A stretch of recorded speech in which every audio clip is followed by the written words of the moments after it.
আজকের বাংলাদেশে সত্য কথা বলা সহজ নয়, কিন্তু কিছু মানুষ আছেন যারা ভয় না পেয়ে সত্য কথা বলেই যান। তেমনই একজন হলেন পিনাকি ভট্টাচার্য।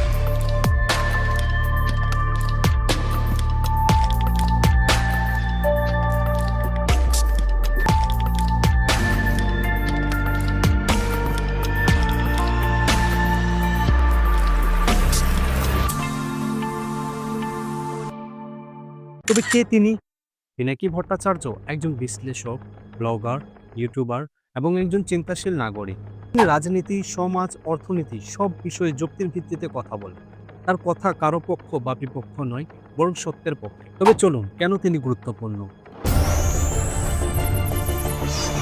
যুক্তিভিত্তিক তিনি কথা বলেন। পিনাকির প্রতিটা কথা থাকে তথ্য নির্ভর ও চিন্তাশীল। তিনি আবেগ দিয়ে নয়, যুক্তি দিয়ে বোঝাতে চান বাস্তবতা। ওনার সাহসিকতার প্রতীক। যেখানে মানুষ ভয় পায়, সেখানে তিনি সাহস করে বলেন যা সত্য তাই। চোখে চোখ রেখে কথা বলার সাহস খুব কম মানুষেরই থাকে। তরুণদের প্রেরণা। আজকের তরুণ সমাজ তার ভিডিও দেখে ভাবতে শেখে, প্রশ্ন করতে শেখে।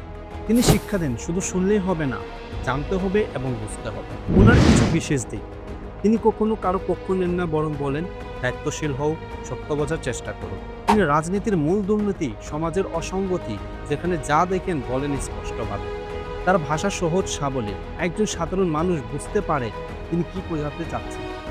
পিনাকি ভট্টাচার্য আমাদের শিখিয়েছেন, চোখ বন্ধ করে বিশ্বাস নয়, চিন্তা করো, প্রশ্ন করো এবং সত্যের পাশে দাঁড়াও। তার মতো মানুষ আমাদের সমাজের দর্পণ। তিনি শুধু আলোচনা করেন না, বরং মানুষকে জাগিয়ে তোলেন। আপনি কি পিনাকি ভট্টাচার্যের কথা শুনেছেন? কি মনে হয় আপনাদের? কমেন্টে জানান। ভিডিও ভালো লেগে থাকলে লাইক দিন, শেয়ার করুন এবং চ্যানেলটি সাবস্ক্রাইব করুন।